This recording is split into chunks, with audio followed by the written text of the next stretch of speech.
खुलुमबाय। दिनैनि बे गोदान मोनसे भिडिअआव आंनि अननाय आरो सिबिनाय गासैखौबो आंनि मानिजाथाव सिबिनां फंबाय बिनानाव साफ्रोम फलोवार्स नोंथांमोननिसिम आंनि अननाय आरो सिबिनायखौ जासिग्रोहरनाय जाबाय। दा खोथाया जाहैबाय आंनावहाय माखासे आंनि फलोवार्स नोंथांमोननिफ्राय कमेन्ट फैदों जे जानानै थांनाय चिरां डिस्ट्रिक्टनि सिङाव थानाय उदालगुरि आरो खालबारि गलगाथा बेफोरबायदि गामि होखारनाय बा हादान होखारनाय बे जाथायखौ लानानै आङो आंनि साइडनिफ्राय फंनैसो बुंनो थाखाय दिनैनि भिडिअखौ खालामनाय जादों। दा बाथ्राया जाहैबाय हादान होखारनाय हुदायाथ' सरकारहा गोदोनिफ्रायनो दङ। मानो होननानै बुङोबा जोङो जारिमिनावबो नुबोदों आरो माखासे सल'बाथाफ्रावबो जोङो खोनाबोदों। हादान होखारनाय बेयो गोदान बाथ्रा नङा। नाथाय बेनोल' जे सरकारनिफ्राय जे हाबाफारिखौ लायो बे गासैबो हाबाफारियानो माखासे पाब्लिकफोरनि थाखाय दुखुनांथाव जानानै फैयो। मानो होननानै बुङोबा खोनानो मोनदों जे ससियेल मिडियानि थोरोबनिफ्राय माने बेयावहाय हादान खुलिनानै थानाया खमैबो 7 बोसोरसो जाबाय होननानै जोङो खोनानो मोनदों। नाथाय एसे गोबाव रायजो जाबाय बेयावहाय 7 बोसोर गाहाम। बे 7 बोसोर गाहाम रायजो जानायखौहाय रावबो नुसनाखै नामा सरकारनि मानसिफोरा? जारनि फलाव एसे गोबाव रायजो जाखांनायनि उनावसो गथ' गथाय खांबोखानाय समावसो दिनै हरखाब बे सुग्रि बाग्रि गोजां बोथोरनि समावहाय बिसिनि न' बांफोरखौ सिफायनानै होनाया एसे गाज्रि जादों होननानै आंबो सानो। आरो खोनानो मोनबावदों गोबाङानो बेबायदि हा हु गैया। हा हुफ्रा दैबानाफोरजों खुरखानानै सिलिंखार खालामनानै गालांजाबाय। जायनि थाखाय हा हु गैयैनि समावहाय बिसोरो बेयावहाय फैनानैहाय थाफैनो गोनां जाबाय। दा बे समावहाय बिसोरो बेबायदि एथ' हरखाबै हा हु नागिरनानै बिसोरा थाहैफिननांगौबा जोबोद दुखुनांथावखौहाय आङो सानो।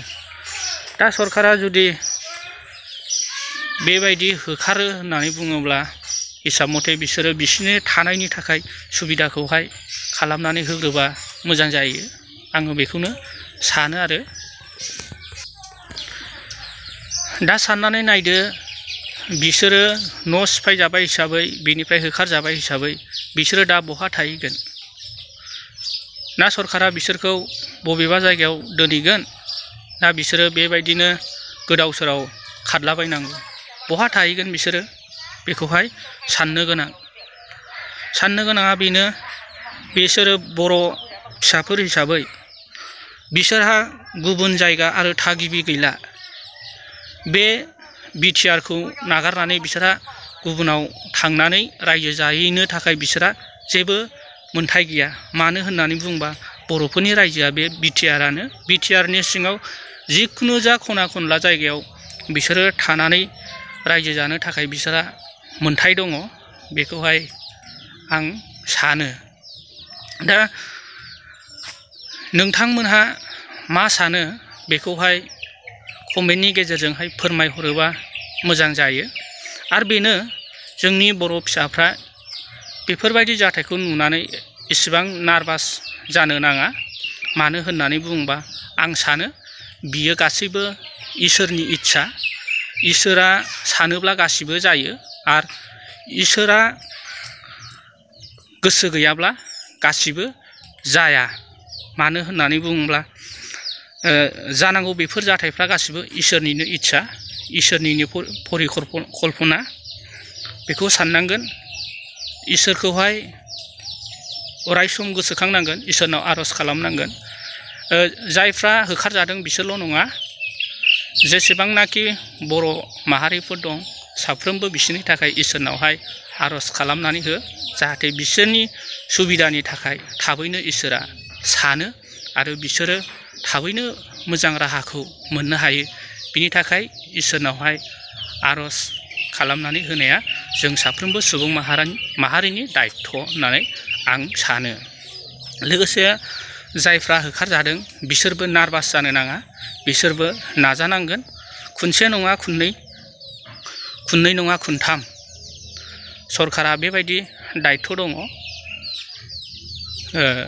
होखारनायनि थाखाय। थेवब्लाबो जायफ्रा बेयावहाय नांनो गोनां जाबाय बिसोरो अरायसम नांनाया मोजां। बयबो गोसो गोरा खालामनानै हयथ' नांथाबो।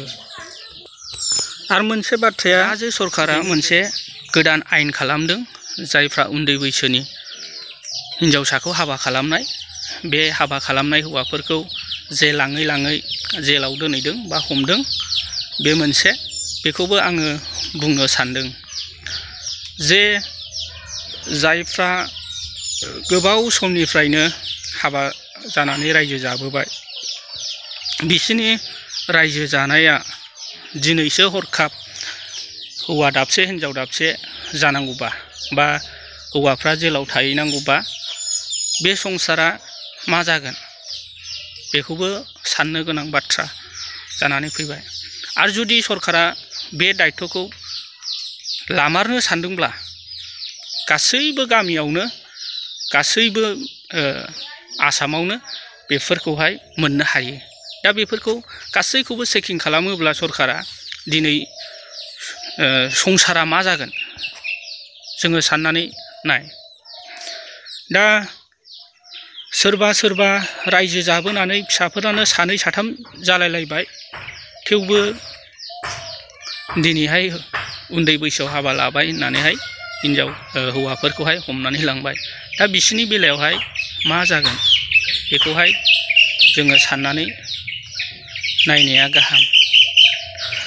थिग बे आयेना गोदोनिफ्रायनो दंखायो, बे आयेना जोबोर मोजां जोंनि थाखाय।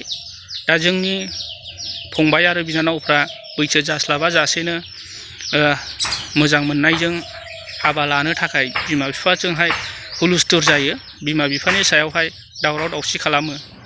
दा नैबेफोरनि थाखायबा जोंनि थाखाय मोजां।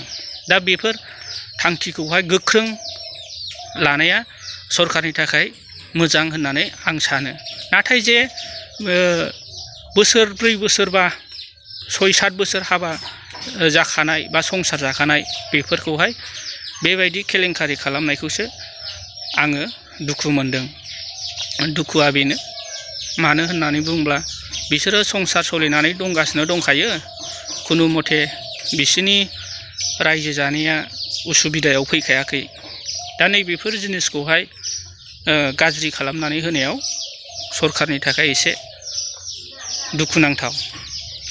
आं दा सानो बेबो मोनसे इसोरनि परिकल्पना, इसोराबो बेखौनो थांखि दङ खोमा। दा मानि थाखाय बेफोरबायदिया जादों बेखौहाय जोङो साननो हाया, बियो गासैबो इसोरनि इस्सा, इसोरा सानोब्ला गासैबो जागोन। दा जोंनि थाखाय मोजां बाथ्राया बेनोल', बे आयेनखौहाय गिनानै जाहाथे जोंनि साफ्रोमबो फंबाय आरो बिनानावफ्रा बेफोरबायदि जाथायफोरखौ मिथिखानानै बेफोरबायदिखौ नुखानानै जाहाथे आरो बेबायदि आयेननि बेरेखा खामानि मावा, बेखौल' आङो बुंनो सानबाय। जायफ्रा प्रेजेन्टआव दङ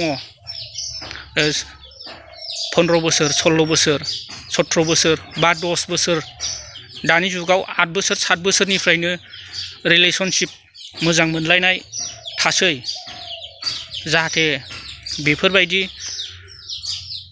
इनाय खामानिखौ मावा आरो गावनि संसाराव बेले बेजे लाबोनो साना, बेखौनो आङो बुंनानै दिनैनि बे सुंद' मेसेजखौ एसेयावनो दोनबाय। दा भिडिअ'आ गोलाव जायो, बेनिखायनो नोंथांमोनहा जुदि आंनि भिडिअ'खौ नायनानै मोजां मोनबायब्ला लाइक खालामदो, कमेन्ट खालाम, बा चेनेलाव गोदानब्ला चेनेलखौ साबस्क्राइब खालामनानै होदो।